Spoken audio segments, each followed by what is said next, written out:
And now, Faux Fiction Audio brings you another case from the spiral-bound and sticky note files of Mickie McKinney, Boy Detective.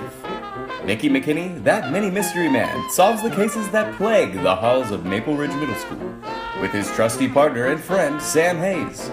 No pet or project too lost, no cafeteria food too mysterious, no case too small when Mickie McKinney is on the job. Good morning, fellow students. I trust you enjoyed your little surprise out on the lawn. It's a shame you couldn't take advantage of a school day outside, but teachers will be teachers, right? Allow me to introduce myself. I am the Prank Master.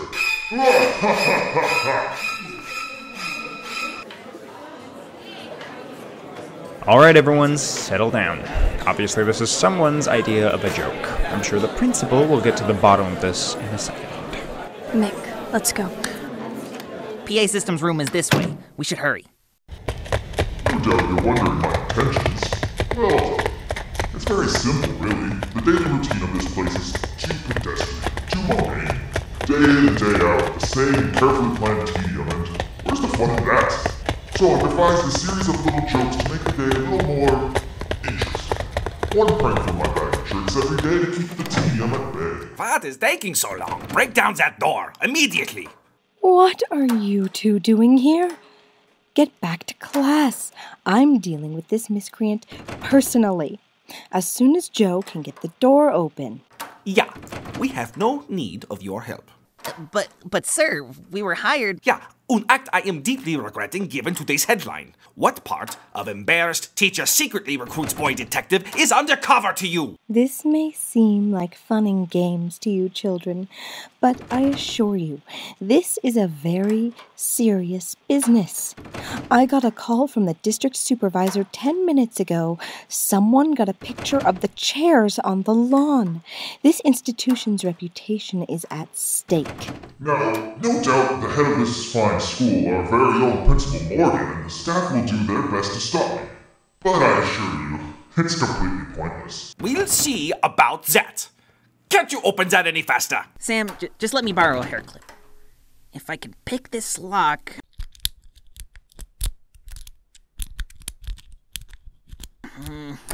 I got it! Good. Be ready to grab him. 3, 2, 1. We've got you now, you little verbrecher. You're going to... What? The room. It's empty. Where did he go? You see, it takes more than a few teachers and a boy detective to catch the Prank Master. I'm no tech whiz, but looks like a recording was set up connecting to the PA system.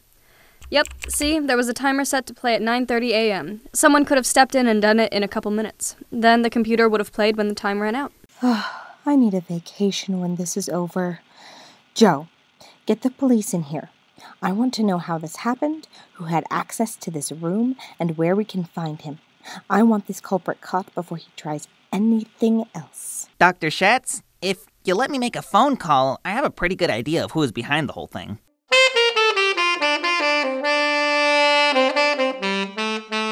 Thanks, Mrs. Harris. You've been a huge help. AJ didn't come home until 10 last night. Apparently he was out with a friend. Could have taken care of the chairs then, and since last night the staff had their annual mixer. The school was completely empty. A good opportunity for mischief. It fits! The chronicler hasn't had anything interesting to print since that chemistry class fiasco. Suddenly the prank master comes along and bam! Front page scoop. Hold on, Mr. McKinney. Are you certain he is the culprit behind this? Because if he is innocent, I would not like to hear complaints that could lose my position at this school. Never been more sure, sir. In fact, I had Sam go get him from class. What? Without consulting me first? But what if... Okay, all right. But we are going to be careful when we talk to him. There are to be no outright accusations at this time. Nothing to make him think we suspect him. Do I make myself clear? Perfectly, sir.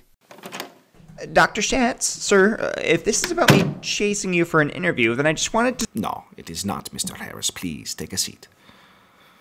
We actually wanted your input on the recent glut of incidents at our school. I see. Well, I don't know how much help I'll be, and everything I know about the incidents are in the Chronicler. Yeah, that's enough free advertising, AJ. How about we save the posturing and cut to the chase, shall we? Mr. McKinney, I hope you are remembering what we talked about. Don't worry, sir. I got this. We both know you weren't in your house until 10 last night. So where were you?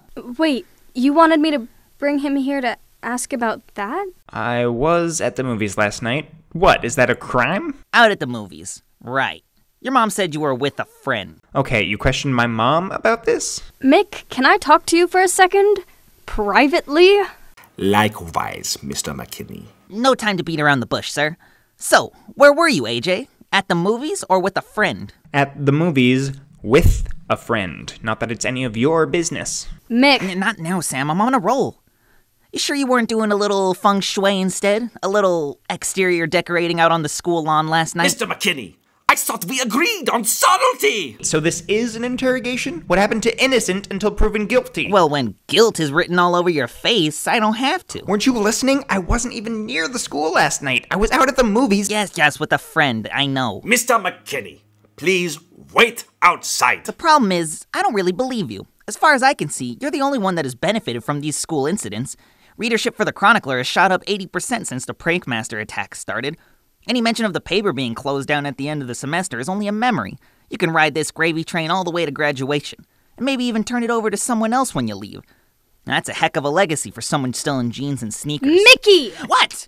What do you want? What is so important that you need to interrupt me when I'm this close to making him confess? AJ couldn't have put the chairs out on the lawn last night because... last night he was at the movies. With me.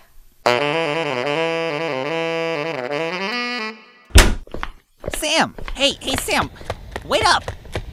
Come on, can you at least slow down a bit? You got at least 2 extra feet of leg compared to me. Look, I know you're mad, but how was I supposed to know you were out with AJ? Maybe if you had told me the plan beforehand, I wouldn't have had to embarrass myself in front of everyone. Oh, right, like this is my fault. How was I supposed to know he would be interested in someone like you? And what do you mean by that? I don't know. You don't seem like his type, that's all. And what is his type, Mickey? I don't know, but look, you just can't hang out with them, all right? Why not? Because he's still the prime suspect. He's distorting your perception of the case, so you're unimpartial. You're becoming partial, and that's not allowed. He has an alibi. He was with me. Or maybe he had someone else on the job, and the whole date was just him using you. Wow. Is it really so hard for you to accept that someone could actually like me without there being a scheme? Sam, think about it for a second. No, you think for a second. Did you ever think that you might be the partial one, Mick? You're so sure that AJ's the prankmaster, you can't even consider that maybe, just maybe, you're wrong, and you're focused on him because everyone likes him and you're just the short, weird kid who doesn't know how to be normal. I'm sorry. I'm so sorry. I didn't mean that. No? I think you did. Mick. No, it's fine. Everyone's entitled to an opinion. I mean, you must say like AJ a lot if you'll throw away your friends because you're too stupid to see what's right in front of your face. Okay, I was going to say I was sorry again, but now I don't think I will. Good, because I don't want it anyway. Good. Fine. Sam? What? Oh, sorry, am I interrupting something? Yes. No. Oh, okay. Then is it possible you're free for lunch? I wanted to make up for the embarrassment earlier. She's busy. Get lost. Lunch sounds great. Wait, you're leaving with him? Yeah, I am. Come on, AJ. I think I'm hungry enough to eat everything. Well, except custard. We should probably stay away from it. Why? What's in it? Trust me, you don't want to know. Sam?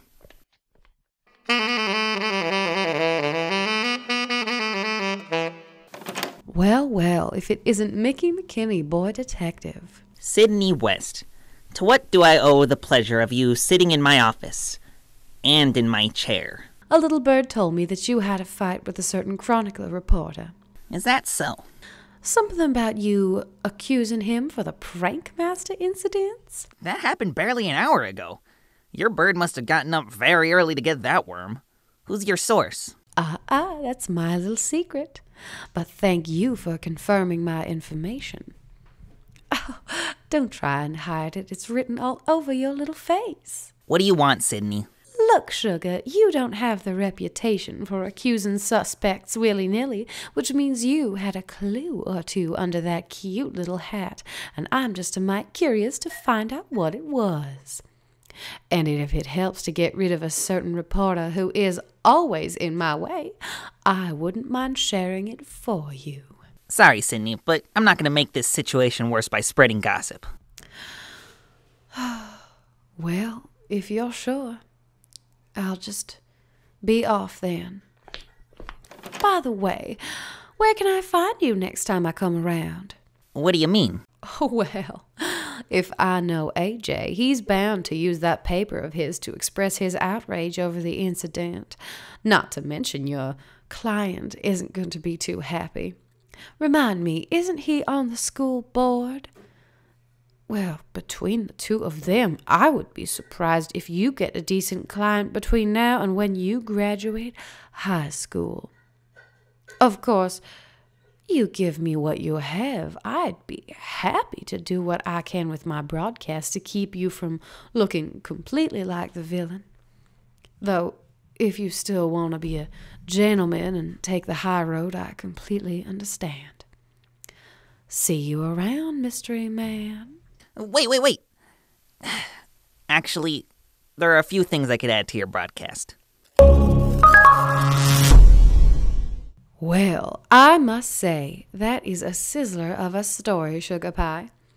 So, to recap, you believe that all the crimes committed by this prankmaster are actually on the newspaper staff? That's one of my theories, yes. Now, I heard that you have been hired by Dr. Schatz to solve this case. Does that mean the faculty has given up on catching this clever culprit? Well, no, they're searching too, but I was just supposed to... Öffnen! Open up unmittelbar! Well, listeners, it looks like Dr. Schatz is here to give a statement. Welcome, Doctor. Nein, no comment. You come jetzt! Ah! Well, that certainly was exciting, wouldn't you say, listeners? But that's what happens when you listen to Sydney West bringing you news. That's the best. What do you mean I'm off the case? I hired you to look discreetly into the biolab incident. Given your interrogation of Mr. Harris, I question if you know what that word means. Not to mention, you were not hired to look into that prank at all. Sir, it's my belief that these incidents are all linked to the person calling himself the prank master. If I can pin him for one, I can get him for everything. He's arrogant, ambitious, and obsessed with creating as much chaos as possible. Sooner or later, he'll... Zum Schweigen bringen! I have made enough mistakes already.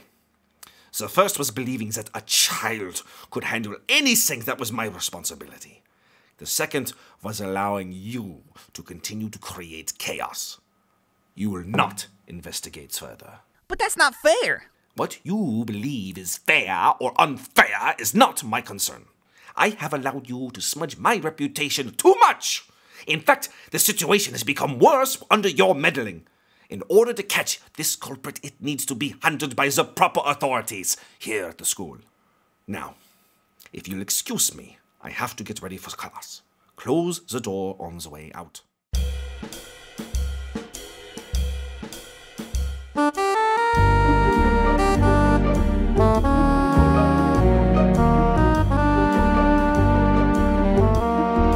The name's McKinney. Mickie McKinney. Simone de Beauvoir said, "In the face of an obstacle which is impossible to overcome, stubbornness is stupid." It is at times like this that a private detective has to do a bit of introspection, look up at the bare bulb hanging from the ceiling and wonder, should I have gone through door A instead of door B? And if I had, where would I be now? Was it stubbornness that kept me chasing clues round and round despite the obstacles and roadblocks and stop signs in my way? Or was it stupidity? I was off the case. Sam's chair, where she usually sat while we waited for clients, was empty. Did you ever think that you might be the partial one, Mick? You're so sure that AJ's the prank master, you can't even consider that maybe, just maybe, you're wrong. And you're focused on him because everyone likes him and you're just the short, weird kid who doesn't know how to be normal. In a way, she was right, wasn't she? I mean, who was I to wear this hat and do chores for extra sweets if I lost my friends in the process? I have made enough mistakes already. The first was believing that a child could handle anything that was my responsibility. The second was allowing you to continue to create chaos. Was he right too? I had thought that I was helping, making the school a better place to be, but was I actually just making everyone else's lives worse? Looking around the tiny room again, taking in the mops, the disinfectant, the hundreds of cobwebs with new eyes, I had to wonder, was it even worth it? Maybe, just maybe it was time to give up the good fight. To hang up my hat while I still could. You got something to report? Talk to Cindy. We're in a bit of a... Mickey? Is that you? I almost didn't recognize you without your hat. Yeah, well, it's a little weird for me too. Listen, I wanted to talk to you for a second and just say, McKinney makes McBlunder? Oh, come on. Is that even necessary? This is coming from the guy who pretty much accused me and my entire newspaper staff of the pranks on the school radio yesterday. Right, yes. That's actually what I wanted to talk to you about. Okay, everyone, 2 minutes to the deadline. Let's hustle. Mickey? What are you doing here? And where's your hat? Oh, hey Sam. I thought I'd try a look that was a little more normal. So, what are you doing here?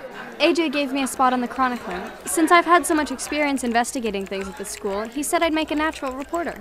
I'm guessing you're following a new lead on the case? Actually, I got fired. I'm just here to apologize to AJ and you, since you're here, and say that you were right. I shouldn't have said those mean things to you. I just wanted AJ to be the prank master so much that I didn't see I could be wrong. Well, that's a start. I'm not done. I've decided to give up detecting for good. I'm giving Joe his key back after school, so if there's anything you need from our old office, I'd get it out before the end of the day. Mickey, you don't have to give up detecting. Look, Kyle in my science class said he will pay 2 giant Hershey bars if you find out the recipe for Thursday's coffee cake, and Sadie Jones says her cat is still missing. No, I'm not going back to investigating alone.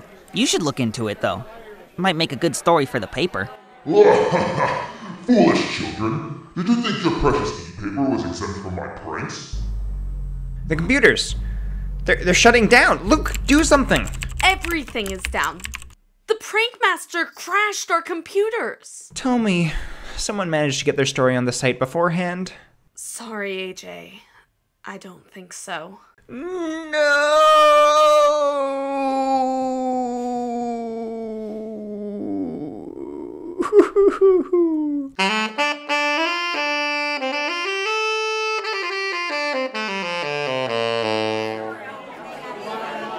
AJ, dude, can you hear me? I think he's in shock. Someone get a blanket. No, I'm fine, really. Just give me a second. We need to get the paper out there to tell everyone what happened. That's gonna be tough. Our computers are out, and so is the website. That prank master thinks he can stop us by shutting down the website. A site that took 2 weeks to design? No. He's gonna find out that you can't stop the press with a simple virus. You can't stop creativity and free expression with the press of a button.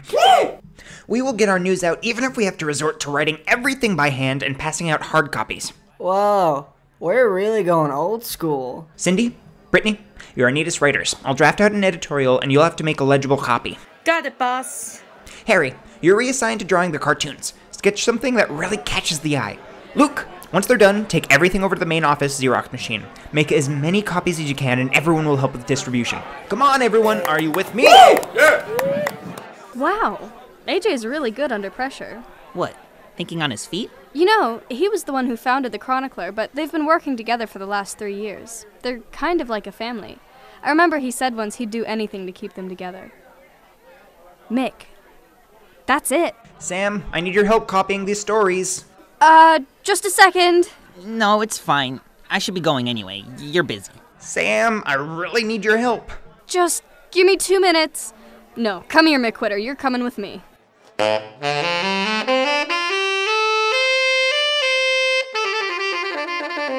I have to say, it's a little weird seeing him without a hat. I know, I keep expecting there to be a bald spot or a third eye on the back of his head. Do I really have to sit out here in the hall?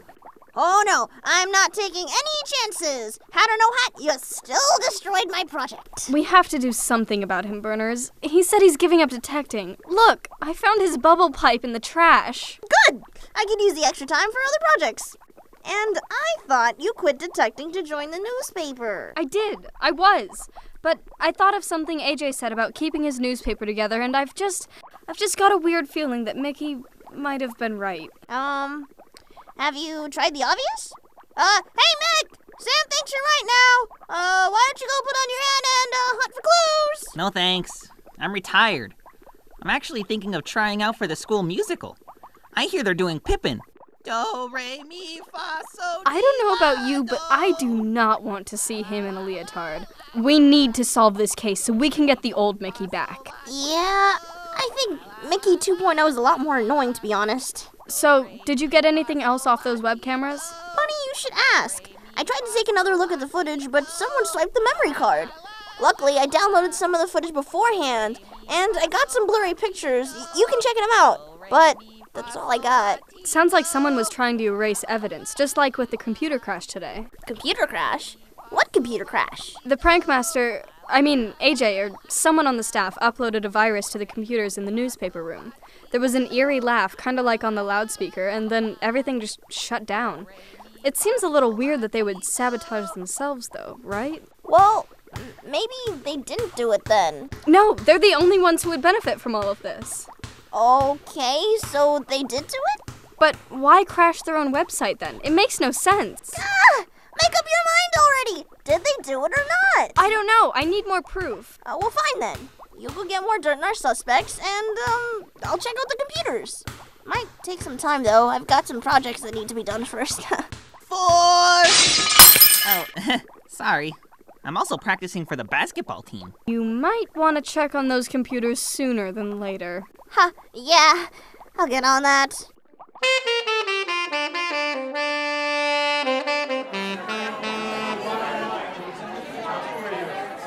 Hey guys, sorry I'm late. Sam, nice that you could join us. Did you get the scoop on the cafeteria ice cream? Ha! Scoop! Nice one, AJ. Yeah. Surprisingly, it's one of the least mysterious items on the menu. They just mix it with the frozen yogurt. Well, in that case, I think I'll grab a bowl. Be right back. Sammy, you have such pretty nails. Do you get regular manicures? No, it's just natural. Oh, well, you should totally get one with us at some point. Cindy and I have parties once a week where we do manicures and talk all night. Yeah, you should come, Sam. Now that you're one of the team. This week, we're doing scrapbooking. Really? What did you do last week? Tie-dyeing, it was so much fun. I made a whole matching outfit. Tie-dyeing, huh? Would you excuse me a second? Burners, I think I got something. Me too. You know that computer crash? Yeah? What about it? Not a crash. Someone just created a shutdown shortcut on the desktop that activates when you click a certain folder. It's also connected to an audio file with some evil laughter like you said. Only thing is, the shutdown has to be done individually on each computer. AJ was shouting something about 2 minutes to deadline. I thought he was just trying to get rid of Mickie, but it must have been the signal for everyone to activate the shutdown on their computer. So they're definitely all in on this. Bingo. I'd better get out of here before someone notices me sneaking around. Oh, wait. I found out that Brittany and Cindy had a tie-dye party recently. Would that dye match the kind we found in the pool? Absolutely. In fact, someone's coming. I gotta hide. So it's true? That detective guy is quitting? That's what I've heard. I should have known sooner. We wouldn't have had to fake the computer crash. I've actually got writer's cramp getting everything down by hand. It's probably for the best. I mean, I think some people were a little suspicious, and this will help prove we weren't behind everything. Agreed. And if Sam saw anything, she might take it back to Mickie. Just 2 more pranks, right? Right. And that's it. You can pretend you cleaned out the virus somehow and put the website back up. And then this will all be behind us. I'll see you after class, Chief. They're gone. Did you hear all that? Yeah. I recorded it. We can just take it to Principal Morgan and close the case. No, we want Mickie back. He needs to close the case. We just need to find a way to... Burners, I've got an idea. Get Mickie to his office in 10 minutes. I've got a call to make. Hi everyone, Ruby Fink here of Faux Fiction Audio. If you're listening and wondering what happened, Yes, I left you at a cliffhanger. There was no way to fit such a fun story into one episode, so you're just going to have to wait until next week to hear the rest. In the meantime, some of you were asking about a possible blooper reel at the end of the episode, so I put this together just for you. I hope that you enjoy this as much as I did making it, and forgive me for leaving you hanging for another week or so. Enjoy! Sorry. He's yawning. I'm sorry. Mickey, wake up. I'm not talking to you, Sam. This is Lindsay recording for Cindy in this Murphy's Law universe. Mrs. Lewis, take 2. And I'm gonna have to warm up and roll myself into this. Corey McKinney recording Luke for Confessions and Conclusions. Shut up, Brandon. Was it stubbornness that kept me chasing clues round and round despite the obstacles and roadblocks that stopped? Dang it. Was it stubbornness that kept me chasing clues round and round despite the obstacles and roadblocks and stop signs in my way? Oh no. Oh my god, I'm dating a sociopath. Oh my god. Oh god. Oh jeez. Oh jeez. Oh gosh. He's arrogant, ambitious, and obsessed with creating as much chaos as possible. Sooner or later... Ladle. See you later. Sooner or later, he'll have to make a mistake. I think he's in shock. Someone get a blanket. I think he's in shock. Oh, shoot. Hang on. Gotta deal with this cat. Yeah. Oh, trapped. Apparently, he was out with a friend. Could have taken care of... Let me do that. If you're listening and wondering what happened, yes, I left you at a cliffhanger. There's no way to fit such a fun short... If you're listening and wondering what happened, yes, I left you at a cliffhanger. Yeah. You know that computer crash? Yeah, what about it? Not a crash. Someone just created a shutdown shortcut. Well, darn. We had a tie-dye party recently. Would that...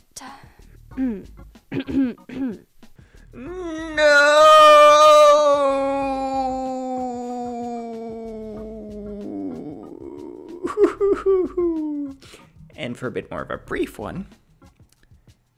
No! And for one that sounds more like Anakin. No!